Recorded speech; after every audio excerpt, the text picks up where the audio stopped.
Public ಟೈಮ್ಸ್ಗೆ ಸ್ವಾಗತ.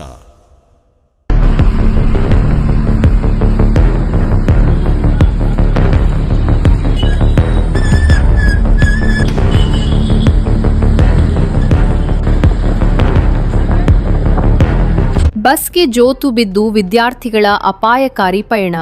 ಇಳಕಲ್ಲ ನಗರದ ಸಾರಿಗೆ ಘಟಕದಿಂದ ಗ್ರಾಮೀಣ ಭಾಗಗಳಿಗೆ ತೆರಳುವ ಕೆಎಸ್ಆರ್ಟಿಸಿ ಬಸ್ಗಳಲ್ಲಿ ಶಾಲಾ ಕಾಲೇಜು ವಿದ್ಯಾರ್ಥಿಗಳು ಜೀವ ಕೈಯಲ್ಲಿ ಹಿಡಿದು ಬಸ್ಗಳ ಫುಟ್ಬೋರ್ಡ್ ಹಾಗೂ ಹಿಂಭಾಗಕ್ಕೆ ಜೋತು ಬಿದ್ದು ಪ್ರಯಾಣಿಸುತ್ತಿರುವ ಭೀಕರ ದೃಶ್ಯಗಳು ಪ್ರತಿದಿನ ನಗರದಲ್ಲಿ ಕಂಡುಬರುತ್ತಿವೆ.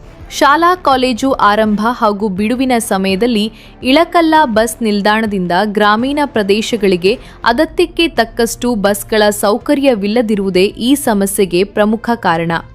ಸಮಯಕ್ಕೆ ಸರಿಯಾಗಿ ಮನೆ ತಲುಪಬೇಕಾದ ಧಾವಂತದಲ್ಲಿ ವಿದ್ಯಾರ್ಥಿಗಳು ಬಸ್ ಭರ್ತಿಯಾಗಿದ್ದರೂ ಲೆಕ್ಕಿಸದೆ ಫುಟ್ಬೋರ್ಡ್ ಮೇಲೆ ತಂಗಿ ಬಾಗಿಲಿಗೆ ಜೋತು ಬಿದ್ದು ಸಾಹಸಯಾತ್ರೆ ಮಾಡುತ್ತಿದ್ದಾರೆ. ಸಣ್ಣ ತಪ್ಪಿನಿಂದ ಕಾಲು ಜಾರಿದರೂ ದೊಡ್ಡ ದುರಂತ ಸಂಭವಿಸುವ ಅಪಾಯ ಎದುರಾಗಿದೆ. ಪ್ರತಿದಿನ ಮಕ್ಕಳು ಶಾಲೆಗೆ ಹೋಗಿ ವಾಪಸ್ ಬರುವವರೆಗೂ ಆತಂಕದಲ್ಲೇ ಕಾಲ ಕಳೆಯಬೇಕಾಗಿದೆ.